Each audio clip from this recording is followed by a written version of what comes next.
Hello ಮಕ್ಕಳ, ಎಲ್ರಿಗೂ ನಮಸ್ಕಾರ. ನಾನು ನಿಮ್ಮ ಸಂಜಯ್ ಸರ್ ಆ್ಯಂಡ್ ಆಲ್ಸೋ ನಾನ್ ಎಸ್ ಎಸ್ ಜಿ ಸರ್. ನಿಮಗೆ ಲಾಸ್ಟ್ ಕ್ಲಾಸಲ್ಲಿ I have taught you the distance formula and equidistant and bisector ಬಂದರೆ ಏನು ಮಾಡಬೇಕು, all these things we have done. ಅಲ್ಲಿ ಏನು ಕಂಡುಹಿಡಿದಿದ್ದು ಅಂದರೆ 2 points for given A and B. Okay, so ಈ ಎ ಆ್ಯಂಡ್ ಬಿ ಮಧ್ಯೆ ಇರೋ ಡಿಸ್ಟೆನ್ಸ್ನ ಕಂಡುಹಿಡಿತಿದ್ದು. Yes or no? ಈಗ ಕಲಿಯೋಕೆ ಹೋಗ್ತಿರೋ concept it is section formula. What formula? Section formula. Imagine there is a point A which has a coordinate x1, y1, x2, y2.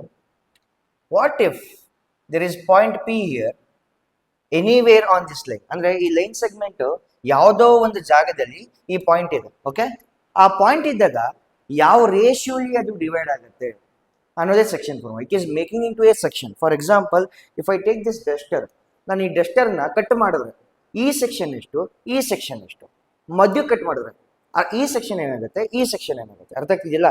ಯಾವ ರೇಷಿಯೋಲಿ ಅದು ಡಿವೈಡ್ ಆಗ್ತಿದೆ ಅನ್ನೋದೇ section formula. Getting or not? Yes or no? ಈಗ let me explain you. First ನಾನು ಏನು ಮಾಡ್ತೀನಿ, ನಿಮಗೆ concept explain ಮಾಡ್ತೀನಿ, then I will do the derivation. So if this is dividing in the ratio m:n. Okay, ನಮ್ಮ coordinate point P of X comma Y ಏನಾಗುತ್ತೆ ಅನ್ನೋದೇ concept ಇಲ್ಲಿ. So your P of x comma y becomes